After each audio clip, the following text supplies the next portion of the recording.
보실 하나님의 말씀 느헤미야 4장 1절부터 6절입니다. 기도하겠습니다. 하나님 이 시간의 말씀을 묵상할 때 함께 하시고 영광을 받아 주시옵소서. 우리가 사단을 이기고 우리의 대적을 이기고 승리하는 주님을 따라가도록 도와주시옵소서. 여타감 예수님의 이름으로 기도하옵나이다. 아멘. 대강절 셋째 주일입니다. 예수께서 이 땅에 오신 이유를 우리는 성탄절과 성탄 전주 이렇게 계속해서 대강절을 보내면서 기념을 하고 또 기억을 하고 기대를 합니다. 이 주님이 이 땅에 오신 이유가 장차 또 강림하셔서 하실 일과 거의 성경은 비슷하다고 말하죠. 예수님이 이 땅에 오신 이유가 뭐겠습니까? 너무 많죠. 하나는 우리의 죄를 구원하시려고, 또 하나는 교회를 세우시려고, 또 하나는 원수의 일, 마귀를 멸하시려고. 히브리서 2장에 보면 그렇게 쓰여 있는 것을 알고 있어요.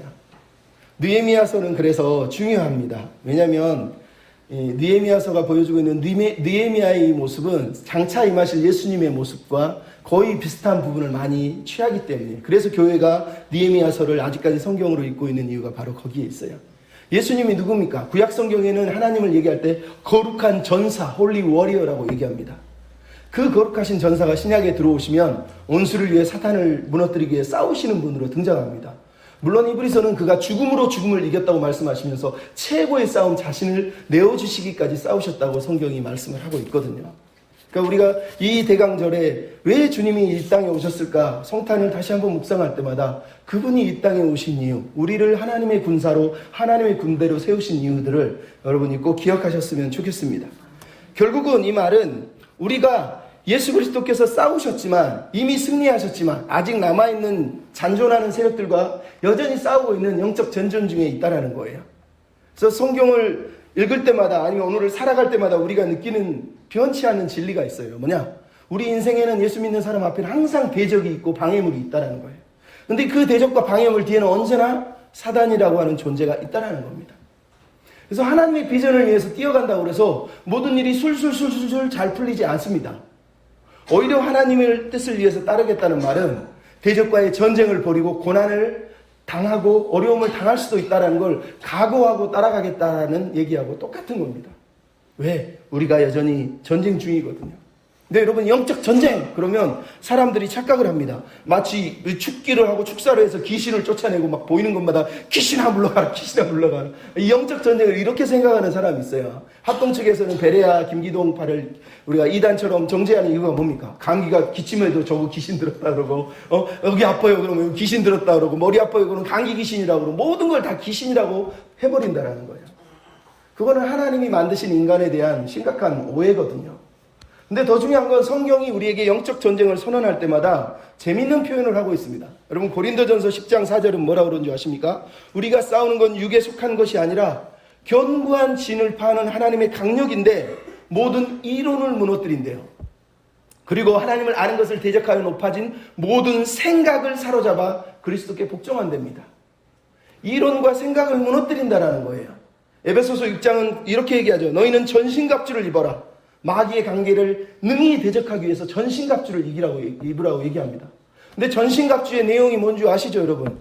서서 진리의 띠를 띠고 예응별을 비추고 평안의 몸을 신고 구원의 투구 신고 믿음의 방패를 들고 성령의 검을 갖고, 이런 얘기를 하고 있어요. 그러니까 영적 전투의 무기들을 가만히 보면 이 모든 무기가 무엇과 관계된 것이냐? 우리의 생각, 우리의 감정, 우리의 마음하고 관계된 거라는 걸 알 수 있어요. 진리가 어디에 있습니까? 예수 그리스도를 믿는 진리. 의의 흉배가 왜 있습니까? 우리가 붙들고 있는 구원의 투구, 우리가 믿고 있는 구원, 평안의 복음, 내가 믿는 평안의 신발, 걸어가는 그 평안한 삶, 모든 게 믿음의 방패 마찬가지예요. 믿음, 이 모든 게 다 내가 알고 있는 믿음, 내가 붙들고 있는 진리와 관계되라는 거예요. 결국은 이게 무슨 말이겠습니까? 사단이 우리에게 싸움을 걸어오는 공격 지점은 언제나 똑같다라는 거예요. 우리의 감정을 건들고 우리의 생각을 건드려서 우리가 알고 있는 것을 무너뜨리는 게 사단이 하는 일들이라는 거예요. 그게 성경이 하는 얘기입니다. 그래서 오늘 본문 느헤미야 4장이 중요한 이유, 느헤미야 4장을 오늘 우리가 읽었지만 3장에서는 막 성벽을 건축한 사람들의 리스트를 쭉 읊었지만 실제로 4장부터 시작되는 성전 건축은 너무너무 힘들었다라는 거예요. 왜? 대적들이 계속해서 공격을 하거든요. 4장 끝나면 5장에 또 공격을 하고 있는 걸 보게 돼요. 마귀는, 사탄은 포기하지 않고 공격을 했다는 얘기를 우리에게 지금 들려주고 있는 거예요. 그래서 이게 중요합니다. 왜? 예수님이 이 땅에 오신 이유가 교회 건축가, 나는 내 교회를 세우리라 했었던 것처럼 느헤미야는 지금 예수님의 모델로 지금 등장하고 있어요. 그래서 느헤미야가 싸우고 있는 이 싸움은 장차 예수께서 싸울 싸움에 대한 모형으로, 그림자로 지금 우리에게 들려주고 있는 겁니다. 즉 에베소서 6장의 영적 전쟁이라고 하는 그 단어가 느헤미야 4장에서 그래서 우리에게 그대로 적용되고 있다는 거예요. 오늘 보면 대적들이 3번을 공격합니다. 그리고 느헤미야가 3번을 방어를 하면서 이 모든 문제를 어떤 면에서 해결해 나가고 있어요. 결국은 느헤미야 4장을 통해서 우리는 영적 전쟁을 치를 때마다 규칙이 있다는 걸 알게 돼요. 그 첫 번째 규칙이 뭐겠습니까? 오늘 보면 1절을 보면 1절부터 6절을 읽으면서 느끼는 건 우리가 전심을 다해 담대히 기도해야 된다는 걸 알 수가 있어요. 여러분 1절, 2절을 보면 뭐가 나오죠? 산발랏이 성을 건축한다는 소리를 듣자마자 분노했다고 해요. 그리고 나서 비웃었다고 얘기합니다. 분노하고 비웃었다는 이 단어가 웃기지 않습니까? 왜? 여러분 분노라는 건 사실 열등감에서 대부분 일어나는 거거든요. 사람이 논리가 안 통할 때 성질을 내잖아요. 옛날에 우리는 소리 큰 사람이 이긴다고 그러지만 실제로 소리가 큰 이유는 내가 논리적으로 설득을 못하기 때문에 소리가 높아지는 거예요. 내가 어떻게 해서든 이기고 싶으면 못 이기니까 목소리로라도 이기고 싶으면 야! 이러면서 소리를 지르거든요. 근데 아무튼 산발랏은 지금 분노하고 있고 그리고 백성을 비웃었대요. 근데 분노하고 비웃으면서 던진 단어가 2절에 등장하죠. 뭐라 그러죠? 이 미약한 유다 사람이 스스로 경고케 하려고 제사를 드리겠다고? 하루에 이 일을 마치겠다고? 저 불탄 돌을 꺼내서 건축하겠다고? 이어지자마자 바로 이어서 도비야라는 사람이 3절에 뭐라 그러죠? 여우도 이 성벽에 올라가면 무너질 거야 라고 얘기하고 있어요. 여러분 이게 무슨 말이겠습니까? 지금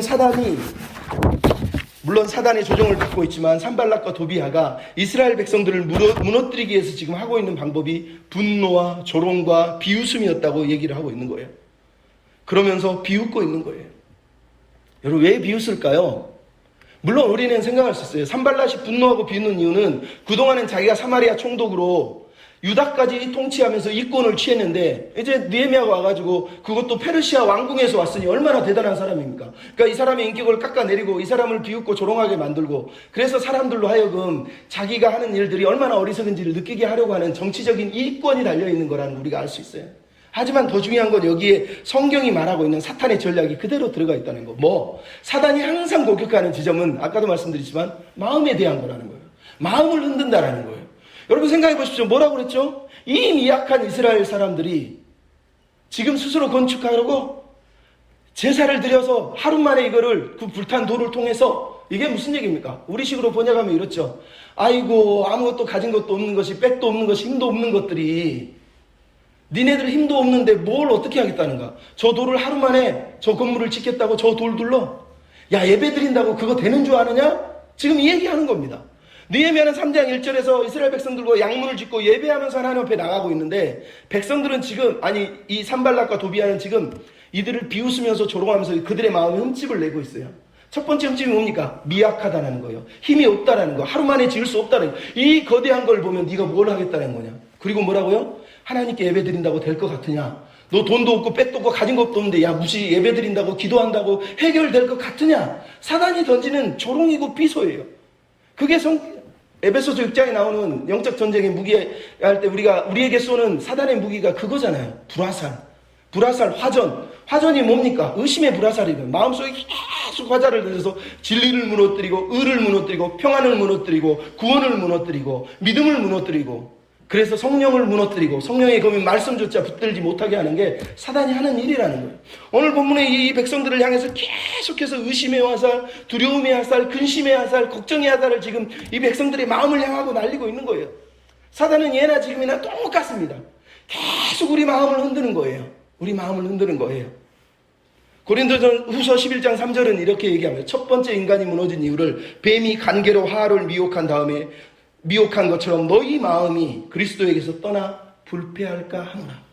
사단은 항상 그때도 그랬고 지금도 그랬고 우리 마음이 부패하게 만드는 거예요. 우리 마음이 하나님부터 멀어지게 만든다는 거예요. 근데 재밌죠? 여러분 이런 영적 전쟁에 이 마음의 공격을 받으면 아무리 대단한 사람도 머리가 똑똑한 사람도 마음에 한번 화살이 박히면 해결할 방법이 없습니다. 심기가 무너지면 다시 일어서기가 너무너무 힘들어요. 막 논리적으로 이론적으로 설명을 하고 싶은데 설명이 안 되는 순간이 있어요. 저 사람이 왜 갑자기 교회로 안 나오지? 저 사람이 왜 안 섬기지? 가만히 들어보면 다른 게 아니에요. 그냥 기분 나빠서 그런 거예요. 누가 내 얘기했는데 그게 기분이 나빴거든요. 아니 사랑해주고 미안하다 그래도 그때 기분 나빴다는 그 말 한마디가 가슴에 계속 남아있어요. 와서 억지로는 웃어주고 헌금하고 기도는 하는데 이 마음속에 남아있는 아픔이 사라지지가 않아요. 여러분, 그래서 인간은 감정의 동물이라 그러는 거예요. 예? 감정을 그래서 우리가 다스려야 된다는 얘기를 성경이 하는 이유예요. 여러분, 아무리 우리가 진리를 붙들고 살고 신령을 붙들고 살려고 그래도 감정이 무너진다라는 거예요. 하나님은 우리가 감정의 동물 이전에 진리의 사람, 하나님의 예배의 사람이 되기를 원하지만 사단은 우리의 가장 취약한 것이 사실은 감정인 걸 알아요. 하나님도 사실은 감정이 가장 중요하다는 걸 알아요. 그래서 성경이 뭐라죠? 무릇 지킬 만한 것보다 네 마음을 지키라는 거예요. 네가 온 힘을 다해 정성을 다해 힘을 다해서 나를 사랑하라고 하나님이 사랑하라고 얘기하는 거예요. 사랑은 마음이 하는 일이지 마음이 없이 하는 일이 아니잖아요. 그러니까 우리가 하나님을 계속해서 마음으로 사랑하지 않으면 사단이 우리 마음을 깨뜨리고 우리 마음을 부수는 거예요. 그래서 마음을 지키는 게 중요한 거예요. 여러분, 영화 항산벌이라고 혹시 보셨나요? 못 보신 분도 있는데 옛날에 항산벌이라는 영화를 보면 신라와 백제가 싸우는데 백제 전라도 사람들이 신라군을 향해서 막 욕을 하잖아요. 전라도 사람들이 야이씨 영왕 막 이러면서 러시아 방언을 막 이놈 시계 막 이러면서 그러니까 신라군들이 막 열받아가지고 뛰쳐나오려고 그러잖아요. 예? 그게 심리전이거든요. 서로 총도 안 쓰고 활도 안 쏘는데 말로 말화살을 막 쏘는데 열받는 거거든요. 대남방송, 대북방송 똑같잖아요. 뭐 대포를 쏩니까? 실제로 핵을 쏩니까? 아니거든요. 북쪽에서는 방송을 막 들어서 우리나라 욕하면 남쪽에서는 우리나라 가수들, 막 아이돌 가수 노래 틀어주면서 서로 심리전이잖아요. 심리전. 근데 그 심리전을 통해서 누군가는 무너지고 남쪽으로 넘어오는 사람도 있대잖아요. 어쨌든 중요한 건 사단이 우리의 마음을 흔들고 우리의 마음을 무너뜨리는 게 온 힘을 다하고 있다는 거예요. 그래서 우리가 항상 마음을 붙잡아야 돼요. 여러분, 철로 역정이라고 하는 존 버년의 책을 보면 기독교인이 어느 날 자기가 죄짐을 벗고 하나님의 은혜로 구원받은 걸 깨닫고 십자가 아래 죄짐을 탁 내려놓은 다음에 천성을 향해서 막 걸어갑니다. 걸어가는데 처음에 형식주의자 위선자들이 나타나가지고 너 왜 거기를 가느냐 그러면서 막 막습니다. 근데 그걸 거절하고 또 갑니다. 그랬더니 이번엔 고난의 산이 나타나요. 고난의 산을 지나려고 하는데 거기서 갑자기 겁쟁이하고 해이주의자들이 나타나가지고 이 길이 너무너무 위험한 길이니까 이거 가지 말라고 합니다. 근데 그걸 뿌리치고 또 갑니다. 또 갔더니 좀 있더니 겸손의 골짜기가 나오는데 거기서 마귀가 나타나서 뭐라고 그러냐면 너까짓 게 자격도 없는 게 이 죄인아 네가 어떻게 천성을 들어간다고 그래? 너는 내 사람이야 내 먹잇감이야 이러면서 조롱을 합니다. 근데 그가 맞아 나 그런 사람이야 그러면서 겸손의 골짜기를 통과해요. 그리고 또 지나가는데 이제 죽음의 그늘이 등장하죠. 근데 이번에는 민수기에 나오는 죽음의 정탐꾼 두 정탐꾼이 등장해가지고 뭐라고 그러냐면 저 앞에 가면 괴물들이 있다 용들이 있다 가면 죽는다 죽어 얼마나 무서운지 아냐 그러면서 이 사람에게 겁을 줘요. 근데 기독교인이 이거를 지납니다. 그리고 마지막으로 죽음의 계곡을 지나가는데 갑자기 자기 등 뒤에서 마귀 한 마리가 딱 달라붙었는데 자기 귀에 대고 얘기를 합니다. 야 하나님이 왜 그렇게 이렇게 힘들게 너를 걷게 하지? 하나님 웃기지 않냐? 야 하나님이 예수 믿게 했으면 편안하게 살게 해줘야지. 야, 하나님 저주해 막 얘기하는데 그게 마귀가 하는 게 아니라 자기 마음에서 자기가 하고 있는 것 같더라는 거예요. 그래서 그 자리에서 덜썩 주저앉아가지고 아이고 어떡하지 못 갈 것 같아요 힘들어요 그러면서 주저앉습니다. 근데 그때 뒤에서 어떤 사람이 막 따라오면서 노래를 불러요. 근데 노래 소리의 내용이 뭐냐면 내가 비록 사망의 음침한 골짜기로 다닐지라도 해를 두려워하지 않을 것을 주께서 나와 함께 하십니다. 주의 지팡이와 막대기가 나와 함께 하십니다. 이렇게 말씀을 하십니다. 그 음성을 듣고 벌떡 일어나가지고 다시 달려갑니다. 여러분 방금 들려준 내용을 보십시오. 이 기독교인을 무너뜨리기 위해서 마귀가 계속해서 뭐를 하고 있어요? 마음을 움직이고 있어요. 회의하고 거짓말하고 또 속이고 또 속여서 가지마라 가봤자 안된다 계속 자기를 무너뜨리잖아요. 그리고 마지막에 소리가 자기 마음에서 들려오는 것처럼 내 마음에서 들려오는 것처럼 근데 그거를 결국 이기고 가는 건 내가 사망의 음침한 골짜기를 다닐지라도 나와 함께 하시는 분이 계시다는 거예요. 여러분 이게 바로 마음을 붙드는 거예요. 내 마음의 소리가 아니라 하나님의 음성, 하나님의 마음, 하나님의 은혜의 소리를 붙들고 살아가는 것이 바로 우리가 해야 될 일이란 말이에요. 여러분 근데 오늘 본문에 느헤미야가 얼마나 대단합니까? 느헤미야는 정말로 내공이 탁월하다는 걸 알 수 있어요. 보통 목사들도요 누가 농담 삼아 하든 지나가면서 하든 말 한마디 잘못 던지면 그게 가슴에 탁 박히면 내가 목사인데 감히 나를 어떻게 보고 웃기네? 이러면서 화를 내거든요. 뭔가 자기가 무시당했다 느끼면 그때부터는 하나님, 예수님 필요 없습니다. 저놈을 내가 어떻게 해서든지 이런 마음이 들잖아요. 보자 하니까 보자기로 보이냐, 가만히 보니까 가만히로 보이냐 이러면서 막 달려드는 거거든요. 그게 우리의 삶이에요. 그게 얼마나 우리가 취약한지 몰라요. 목사만 그렇습니까? 여기 권사님 집사님도 그럴걸요. 누가 저 뒤에서 자기 얘기 안 하는데 막 가다가 웃고 딱 봤는데 막 얘기하다가 이렇게 웃는데 자기 보고 웃으니까 마치 자기를 비웃은 것처럼 그게 상처받아가지고 이게 다시 하나 나로 비웃었어. 무슨 얘기인지 들어보지도 않고. 그죠? 사단이 그렇게 우리를 건드리는 거예요. 근데 느헤미야가 지금 뭐 하고 있다고요? 여러분, 느헤미야가 얼마나 힘이 센 사람입니까? 사실은 느헤미야가 지금 페르시아 왕에게 군대를 원조를 보낼 수도 있고 이미 자기를 따라온 군대도 있고요. 그리고 이미 페르시아 왕이 준 조서도 있고 편지도 있고요. 그 지역의 총독들을 불러 모을 권한도 있어요. 사람을 의지할 수 있고 세상을 의지할 수 있는 힘이 있었단 말이에요. 근데 오늘 본문에 느헤미야가 뭘 했다고요? 기도했대요. 느헤미야 1장에 보면 느헤미야가 왕의 술 간원인데도 왕 앞에 먼저 달려가지 않고 4개월 동안 하나님께 기도했는데 오늘 본문에도 느헤미야가 적들이 막 비방하고 조롱하고 비웃는데 이 시기들 내가 느헤미야 예루살렘 총독인데 페르시아의 비서실장인데 그러면서 화를 내면서 군대를 끌고 간 게 아니라 그 자리에 무릎 꿇고 기도를 했대요. 놀랍지 않습니까? 느헤미야는 사람을 바라보고 세상을 바라보지 않고 가장 먼저 달려간 곳이 하나님 앞이었다라는 거예요. 그게 4절로 5절에 나오잖아요. 즉시로 하나님께 달려가서 하나님 듣고 계십니까? 들어주십시오. 저놈들이 우리를 업신이 여겼습니다. 그러면서 기도를 하고 있어요. 여러분, 영적 전쟁의 마지막 단추뿐만 아니라 첫 단추와 마지막 단추는 항상 기도예요. 기도로 시작하고 기도로 마무리 짓는 거예요. 에베소서 6장에서 너희는 전신갑주를 입으라 그러면서 막 무기를 나열하잖아요. 근데 이 전신갑주를 어떻게 입습니까? 6장 8절에 이렇게 얘기하죠. 모든 기도와 간구를 하되 성령 안에서 기도하면서 깨어서 구하며 항상 힘쓰라고 얘기하고 있어요. 영적인 전신갑주를 우리가 입는 방법은요, 다른 게 아니에요. 기도로 무장하는 거예요. 기도로 뭘 한다는 거? 하나님의 진리를 붙드는 거, 하나님의 의를 붙드는 거, 기도로 하나님의 평안의 복음을 붙드는 거, 기도로 구원의 투구를 쓰는 거, 기도로 믿음을 끝까지 지키는 거예요. 기도로 성령의 검인 말씀을 붙드는 걸 얘기하는 거예요. 영적 갑옷을 기도로 입는단 말이에요. 기도로. 지금 전쟁을 시작하는 첫 시작에 느헤미야는 가장 먼저 갑옷을 걸쳤어요. 어떤 갑옷? 기도예요. 기도로 영적 갑옷을 지금 입고 나아가고 있단 말이에요. 이게 멋있는 거예요. 여러분, 우리가 저도 잘못하고 여러분도 못하지만 그래도 힘들어도 어려워도 기도하는 습관을 들여야 됩니다. 제가 최근에 나온 책 중에 가장 좋아하는 책이 일상이라는 예배라고 하는 여자분이 쓴 책이에요. 너무너무 좋아요. 이쁘고 책도 조그만데 그거 읽다가 제가 은혜를 봤어요. 왜? 그분이 그러더라고요. 하루가 매일이 내가 어떻게 시작하느냐, 내 감정을 제일 먼저 표현하는 게 눈 뜨고 일어났을 때거든요. 보통 사람들, 남자들 여기 있는 분들 일어나면 제일 먼저 어떤 사람은 핸드폰 집어서 오늘 뉴스가 뭐냐, 제일 먼저 일어나서 뭔가를 하거든요. 가장 먼저 하는 게 내가 예배하는 거라는 거예요. 그 여자분은.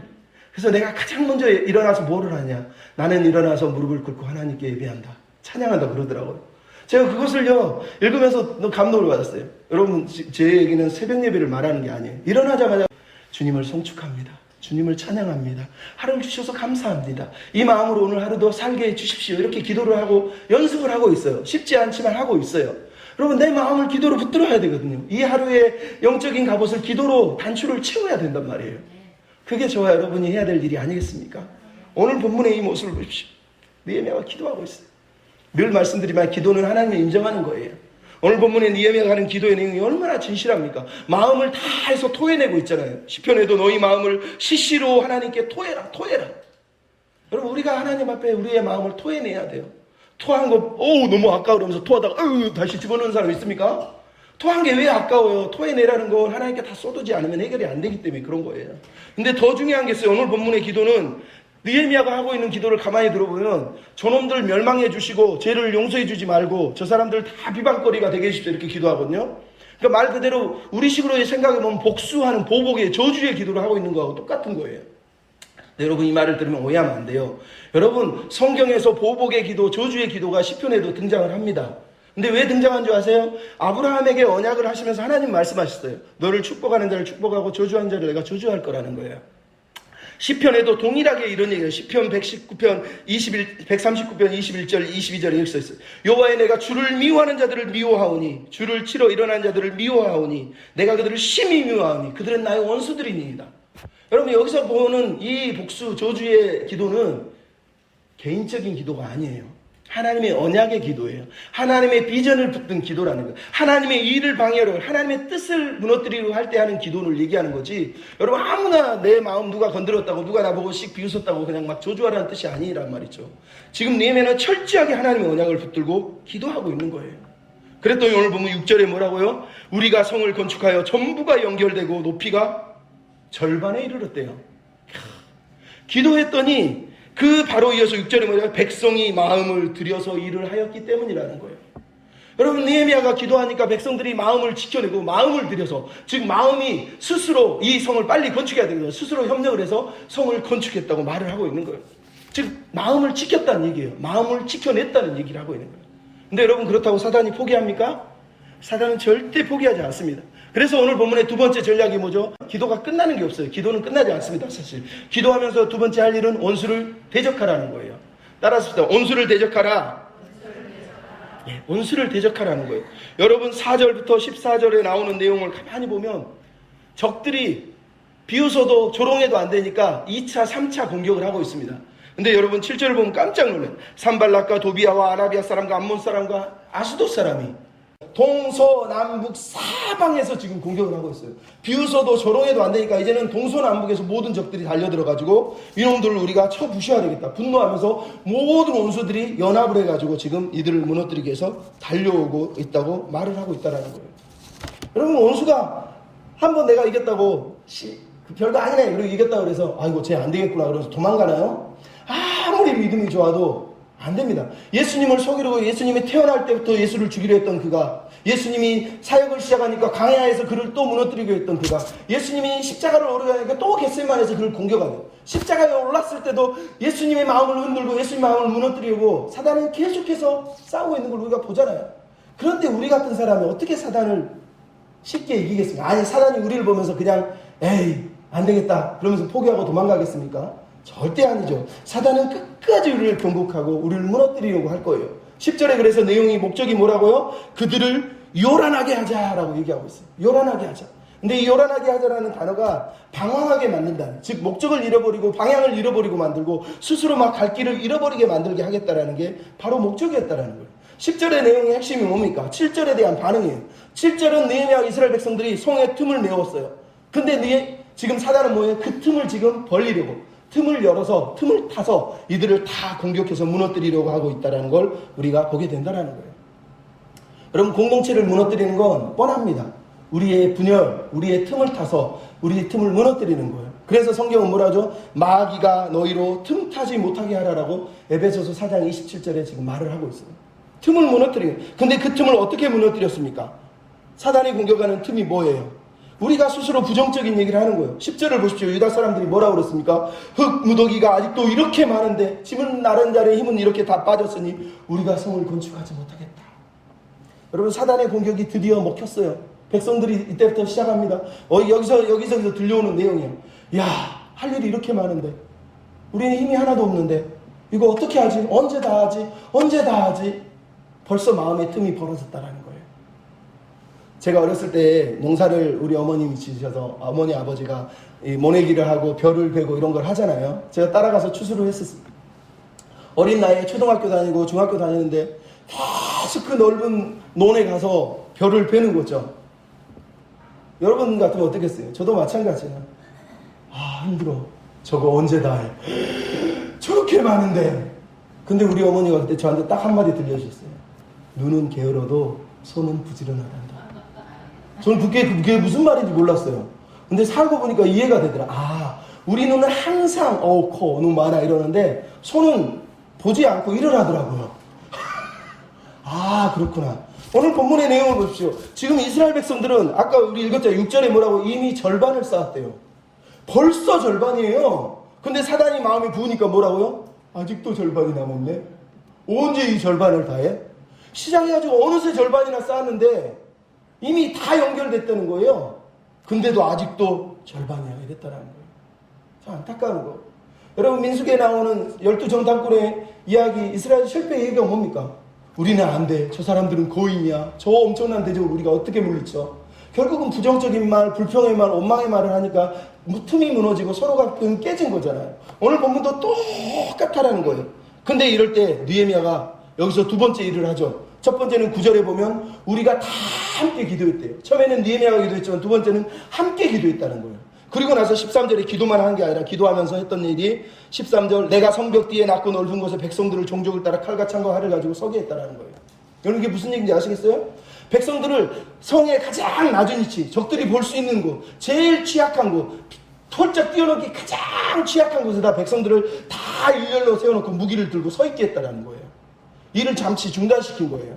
그랬더니 적들이 공격하려고 왔더니 군대가 너무 많은 거예요. 낮은 곳에 백성들이 보이는데 다 칼과 창을 들고 서 있는 거잖아요. 그것을 보고 벌벌벌벌 두려워했다는 걸 알 수 있어요. 두 번째 뭐라고 있죠? 그들을 돌아본 후에 14절은 이렇게 생각해요. 돌아본 후에 여러분 리더가 하는 일입니다. 백성들이 지금 무엇 때문에 힘들어하고 무엇 때문에 틈이 멀어졌는지를 느헤미야가 정확하게 지금 짚어내고 그들의 마음을 만져주고 그들을 돌보고 있다는 걸 알 수 있어요. 여러분 하나님의 백성들이 해야 될 일이 그겁니다. 꼭 리더라는 게 목사만 리더가 아니에요. 여러분 중에 하나님이 주신 은혜를 가지고 누군가의 마음의 틈이 벌어져서 사단이 마귀가 흔들어 놓은 그 틈을 붙들어주는 사람, 메워주는 사람, 그 틈을 이어주는 사람이 하나님을 믿는 사람들이 할 일이라는 걸 여러분 우리가 기억해야 됩니다. 그리고 마지막으로 느헤미야가 한 게 뭡니까? 14절에 보면 결국은 지극히 크고 두려우신 하나님을 기억하라고 얘기합니다. 다시 한번 목표 방향을 정하고 있어요. 우리는 지금 주님을 위해 싸우고 있다. 주님을 위해 싸우고 있다. 사단은 지금 방향을 잃어버리게 했지만 다시 한번 느헤미야는 그들의 방향을 잡아주고 있어요. 또 하나는 가족을 위해서 싸우라고 얘기하고 있어요. 너와 너의 가족들을 지키기 위해서 힘을 내라라고 지금 말씀을 하고 있는 거거든요. 결국은 여러분 우리가 하나님을 위해서 싸울 때는 대적해야 돼. 원수를 대적해야 된다라는 얘기를 지금 하고 있는 거예요.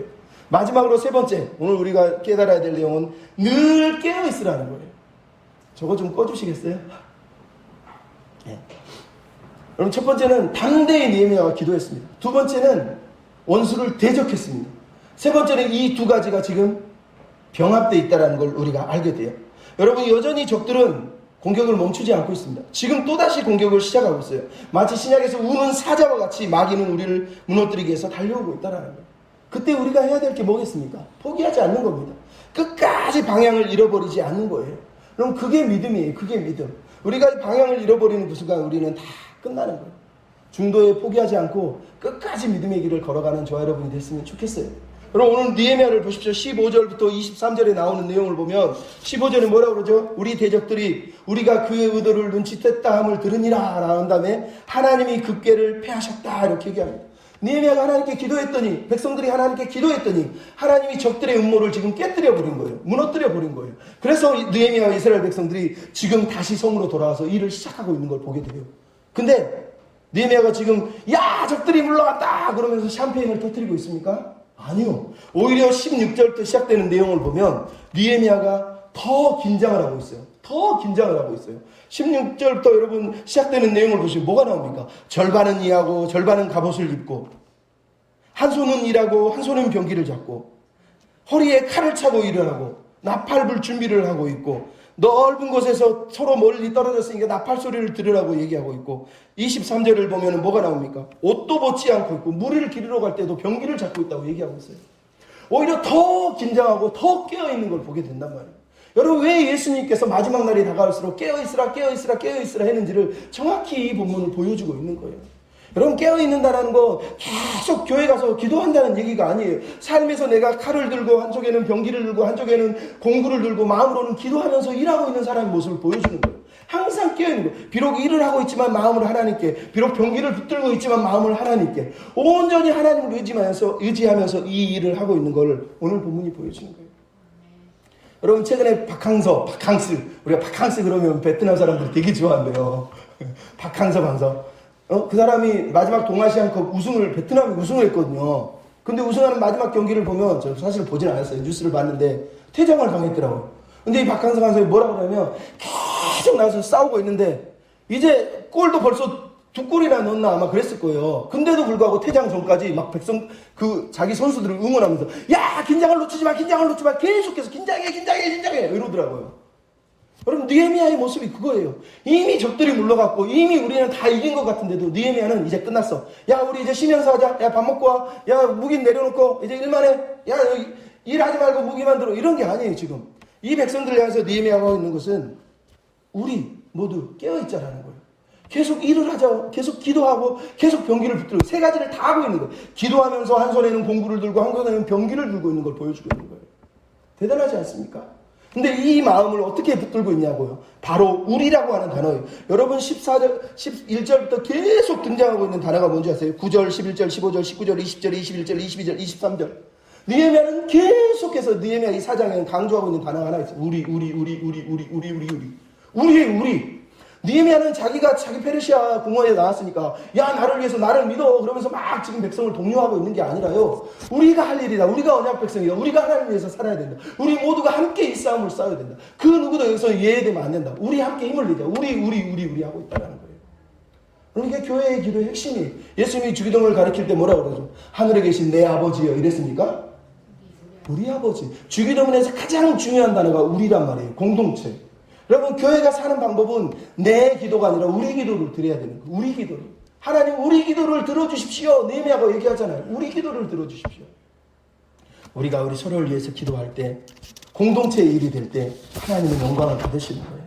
그래서 느헤미야가 뭐라고 그럽니까? 늘 깨어있으라는 얘기를 하고 있어요. 그 얘기를 지금 어떻게 하죠? 18절에서는 나팔 부는 자를 자기 옆에 세워놨대요. 일만 생기면 나팔을 불겠다는 거예요. 나팔 불 준비를 하고 있어요. 그리고 나서 또 뭔 얘기를 하니까 나팔 소리가 들리거든. 20절에 보면 너희가 다 모여오라는 거예요. 여러분 이게 핵심인 거예요. 핵심. 공동체를 위해 산다는 건 항상 나팔 소리에 귀를 기울이는 거예요. 하나님의 나팔 소리에 귀를 기울이는 거예요. 하나님이 부르시는 소리에 귀를 기울이는 거예요. 누군가의 아픔의 소리에 귀를 기울이는 거예요. 교회가 상한 영혼들의 소리에 민감하지 않으면 교회는 온전하게 설 수 없습니다. 사실 저도 잘 못하지만 저기서 막 시름시름 아파하고 힘겨워하는데 우리끼리 잔치 베풀고 우리끼리 노래 부른다 그래서 하나님이 기뻐하시겠습니까? 제가 찬양을 참 좋아해요. 그래서 찬양 인도를 참 좋아하는데 어느 날 잠언을 읽다가 깜짝 놀랐어요. 제가 본문은 구절은 설명을 안 하지만 잠언에 이런 구절이 있어요. 누군가 네 앞에서 마음이 상하고 아픈 사람이 있는데 그 앞에서 노래하지 말아라. 그 앞에서 노래하지 마라. 우리가 잘 못하는 게 이거구나. 우리가 못하는 게 이거구나. 여러분 아픈 사람, 힘든 사람에게 격려할 수는 있지만 저 사람을 무시하고 나 혼자 막 즐거워가지고 나 혼자 노래하는 건 하나님이 절대 기뻐하지 않습니다. 나팔 소리를 들어야 돼요. 소리가 들리면 같이 뛰어가서 위로해주고 격려해주고 붙들어주고 일으켜 세워줘야 돼요. 그게 교회가 하는 일이에요. 누군가 위기를 당했는데 어렵다고 말하는데 같이 기도해줘야 될 거 아닙니까? 손을 붙잡아줘야 될 거 아닙니까? 그게 바로 하나님 우리에게 요구하시는 마음이에요. 그 마음을 우리가 가지고 교회 안에서 섬기고 나아가야 되지 않겠습니까? 마지막 한 가지만 더 묵상했으면 좋겠습니다. 23절. 여러분 23절을 보시면 뭐가 나오죠? 느헤미야라고 하는 사람이 얼마나 솔선수범하고 모범적인 사람인지를 그대로 보여주고 있어요. 나나 내 형제나 종자들이 나를 파손한 사람들이 우리가 다 옷을 벗지 않고 물을 기도할 때 각각 병기를 잡았대요. 나, 우리. 지금 느헤미야는 자기는 나는 리더야, 나는 대빵이야, 니네 이렇게 그러면서 자기 혼자 이렇게 있는 게 아니에요. 니네 수고해, 나 혼자 자고 있는 게 아니에요. 나나 내 종자들이나 자기 군사들, 페르시아에 데려온 부하들까지 다 같이 모두가 함께 우리가 돼서 옷도 벗지 않고 밤에도 옷을 입고 언제든지 부르면 일어날 준비를 하면서 병기를 붙들고 있다고 얘기를 하고 있는 거예요. 얼마나 느헤미야가 멋있는 사람입니까? 여러분 옛날에 우리 시대의 리더는 다 진격 앞으로 이랬지만 지금은 뭐라고요? Follow me! 예수님의 리더십이 그거거든요. 나를 따르라. 나를 따르라. 가장 먼저 앞서가는 사람, 가장 먼저 서 있는 사람이 바로 리더라는 거예요. 리더라는 거예요. 여러분 1965년 11월에 베트남에서 엄청난 전쟁이 있었습니다. 프랑스 군대가 몰살을 당할 정도로 엄청난 위험이 있던 한 지역에 미국에서 무어라고 하는 대령을 그 지역에 침투를 시켜서 그 지역에서 헬기가 어떻게 하면 위험 지역을 벗어날 수 있는지 시험 운행을 하기 위해서 그 지역을 확보하라고 명령을 받습니다. 그래서 무어 대령이 자기 군사 95명인가를 데리고 그 지역을 갑니다. 근데 그 지역을 가자마자 베트콩들이 둘러싸버립니다.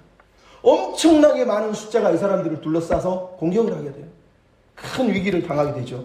근데 이때 이 사람이 연설을 합니다. 전쟁을 치르는데 마지막 전쟁에 이런 얘기를 합니다. 내가 기관들을 무사히 데려오겠다는 약속은 해줄 수 없다. 하지만 우리가 전투에 투입된다면 내가 맨 먼저 적진을 밟을 것이고 내가 가장 마지막으로 적진에서 나올 것이고 단 한 명도 내 뒤에 남겨놓지 않겠다. 이렇게 연설을 했답니다. 너무 멋지지 않습니까?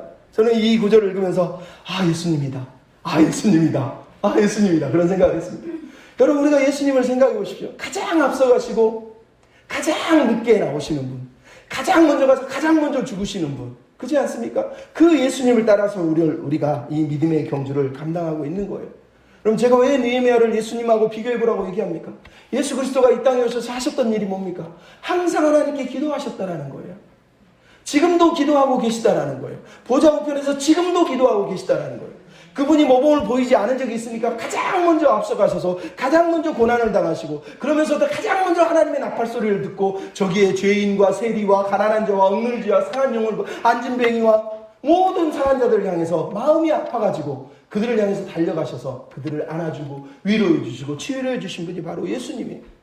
이 예수님이 바로 느헤미야가 보여주고 싶은 모습이에요. 느헤미야를 통해서 우리가 보는 건 바로 예수 그리스도란 말이에요. 그분은 우리를 위해서 대신 기도하셨고, 우리를 위해서 가장 먼저 앞서가셔서 약한 자들, 상한 자들을 치료해 주셨고, 가장 먼저 전쟁에 참여하셔서 가장 먼저 목숨을 내어주셨고, 그리고 가장 먼저 우리에게 생명의 소망의 소문을 들려주신 분이 바로 예수 그리스도란 말이에요. 그래서 여러분, 로마서 8장에 뭐라고 그럽니까? 만일 하나님이 우리를 위하시면 우리를 누가 대적하겠느냐? 하나님의 아들까지 주셨는데 누가 우리를 그 사랑에서 끊겠느냐?